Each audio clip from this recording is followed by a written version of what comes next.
Since the advent of the automobile, humans have wanted nothing more than to see how fast and how far they could go, and 1907 was no exception. Welcome to History Hiccups.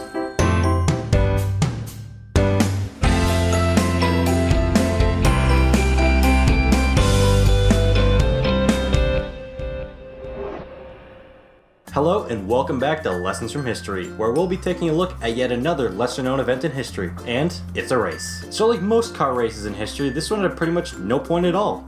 Well, okay, the race did have a point, but it was such a useless point that it's pretty much a pointless race. In 1907, a Paris newspaper, Le Matin, asked its readers a question.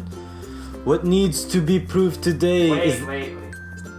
No accents, that was terrible. What needs to be proven today is that as long as a man has a car, he can do anything and go anywhere. I don't understand the logic in that. Is there anyone who will undertake to travel this summer from Peking to Paris by automobile? Classy sounding stuff. The race was set to start at the French embassy in Peking on the 10th of June 1907. Where's Peking, you might ask? Well actually, Peking changed its name to Beijing. Yeah, that Beijing. Anyway, of the 40 entrants to the race, only 5 actually shipped themselves in their cars to Peking because I'm pretty sure they realized it was a lost cause. The race was officially cancelled, but that didn't stop those fine gentlemen who were Scipion Borghese, 10th Prince of Sulmona, Charles Goddard, Auguste Pons, Georges Cornier, and Victor with a capital I for some reason, Victor Collington. These 5 gentlemen would win a grand prize of a 2-liter bottle of champagne for a 15,000 kilometer race. It was a different time, it was a simpler time. The race followed a massive telegraph line that spanned Eurasia, and there were no rules to this massive trek. None whatsoever.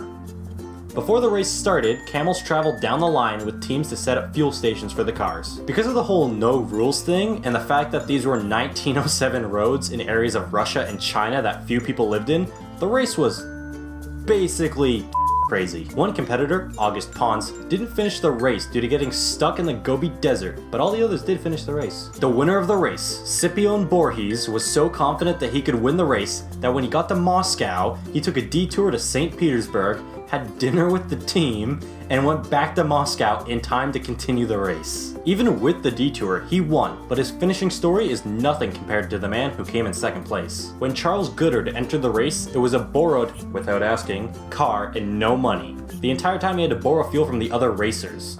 Near the end of the race, he was arrested for fraud. In case you were curious, the runners-up were Georges Cornier and Victor Collington.